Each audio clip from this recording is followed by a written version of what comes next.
नमस्कार, मी प्राध्यापक मिलिंद गायकवाड. यश अकॅडमीमध्ये आपलं मनपूर्वक स्वागत. मित्रांनो, काही कमेंट अशा वाचल्या आहे की सर मी अलॉटमेंट लिस्ट कॉलेज मिळाल्याची कॉलेज कोणतं मिळालं आहे हे लॉग इनमधून जाऊन चेक करतो आहे, परंतु मला ते पाहायला मिळत नाही. किंवा काही असे व्हिडिओज आहेत की ज्यामध्ये राऊंड एक निकाल असं त्यांनी म्हटलेलं आहे, किंवा अन्य काही अशा गोष्टी आहेत ज्यामुळं कन्फ्युजन विद्यार्थी पालकांचं होऊ शकतं. परंतु आपल्याला माहीत असायला पाहिजे की 26 मे, 27 मे आणि 28 मे या 3 दिवसामध्ये दिलेल्या शेड्यूलमध्ये त्यांनी अलॉटमेंट प्रोसेस असं म्हटलेलं आहे. आता ही अलॉटमेंट प्रोसेस थोडक्यात अर्थ जागांचं वाटप करणे. आता हे कोण करतं? हे अधिकार कुणाला आहे? तर डेप्युटी डायरेक्टर, विभागीय शिक्षण उपसंचालकांना आहे. मग महाराष्ट्रामध्ये असे किती शिक्षण उपसंचालक आहेत? तर 8 आहेत प्रमुख. म्हणजे महाराष्ट्र राज्यामध्ये एकूण 8 विभाग आपल्याला पाहायला मिळतात. एक रिजन असणार आहे मुंबई असेल, त्यानंतर असणार आहे नाशिक, पुणे, कोल्हापूर, त्यानंतर छत्रपती संभाजीनगर, लातूर, अमरावती आणि नागपूर असे 8 विभाग असणारे आहेत. आणि मग अर्ज करणारे विद्यार्थी महाराष्ट्रामधून आहेत. कोणत्याही रिजनमध्ये कोणत्याही कॉलेजला ते अर्ज करू शकतात. परंतु त्याचं सॉर्टिंग कुठं होतं? तर विभागीय शिक्षण उपसंचालक त्यांच्या अखत्यारीत ही प्रवेश प्रक्रिया चालते.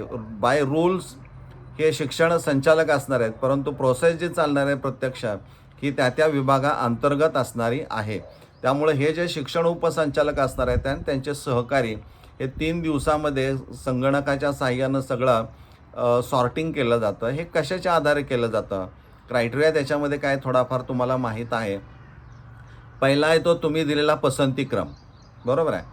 त्यानंतर तुमचे मार्क्स असणार आहेत आणि आरक्षणामध्ये परत वेगळे प्रकार आहेत. एक कॉन्स्टिट्युशनल म्हणजे घटनात्मक असेल, किंवा काही विशेष असणारे आहेत, किंवा समांतर आरक्षण असणार आहेत. ह्या सगळ्या आरक्षणांचा विचार ह्या शासन निर्णयाप्रमाणे केला जातो किंवा करावा लागतो. आणि मग एकूण आपण जर विचार केला की त्या विभागामध्ये कॉलेजेस संख्या असणारी आहे, तुकड्यांची संख्या भरपूर असणारी आहे, आरक्षणाचा विचार करायचा आहे, पसंतीक्रम किती दिलेला आहे त्या कॉलेजला विद्यार्थ्यांनी त्याचा विचार करायचा आहे, त्याच्या गुणांचा म्हणजे मेरिटचा विचार करायचा आहे. आणि हे सगळं करत असताना पुन्हा त्या ठिकाणी असणाऱ्या तुकड्यांची स्ट्रेंथ त्याचाही विचार करावा लागणार आहे. काही ठिकाणी 60 विद्यार्थ्यांची संख्या असते, काही ठिकाणी 80 विद्यार्थ्यांची तुकडे असते, काही ठिकाणी 120ची तुकडे असते.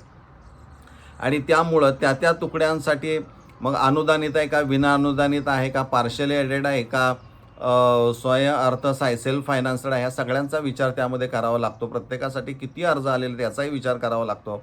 आणि सगळ्यांची प्रोसेस सॉर्टिंग करून मग एक गुणवत्ता यादी तयार केली जाते. त्यासाठी अलोकेटेड कॅटेगरी आणि ओरिजिनल कॅटेगरी आपण म्हणून कास्ट कॅटेगरी याचाही विचार याच्यामध्ये केला जातो.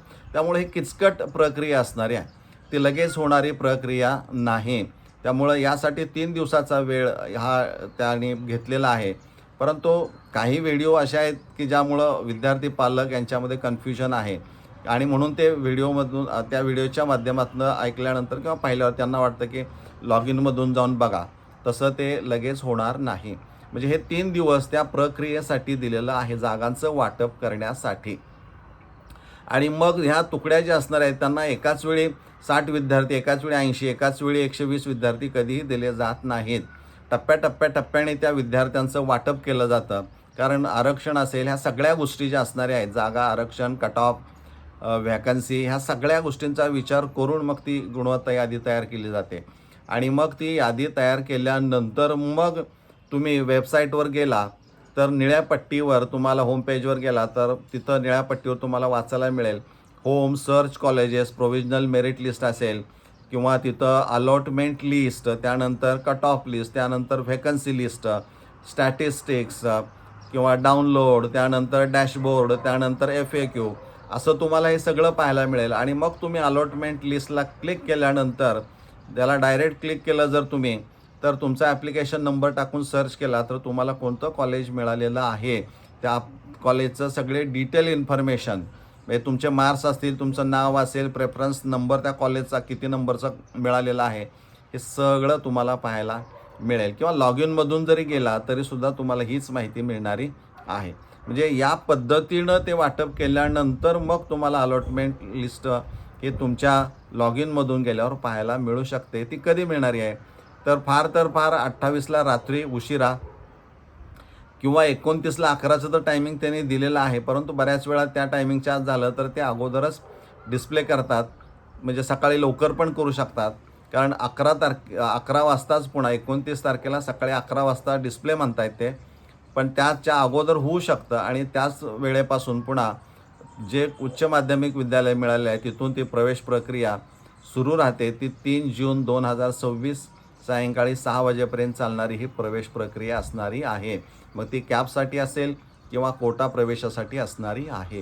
म्हणजे अलॉटमेंट प्रोसेस नेमकी काय आहे आणि कशा पद्धतीनं केली जाते आणि मग विद्यार्थ्यांना वाटप केल्यानंतर कधी कॉलेज मिळाले हे समजू शकतं. या अनुषंगानं व्हिडिओ काढणं मला गरजेचं वाटलं आणि म्हणून हा तुमच्यासाठी व्हिडिओ काढलेला आहे. हा आवडला असेल तर लाईक करा. कमेंटमध्ये तुम्हाला काही कमेंट करावीशी वाटत असेल तर ती कमेंट करा.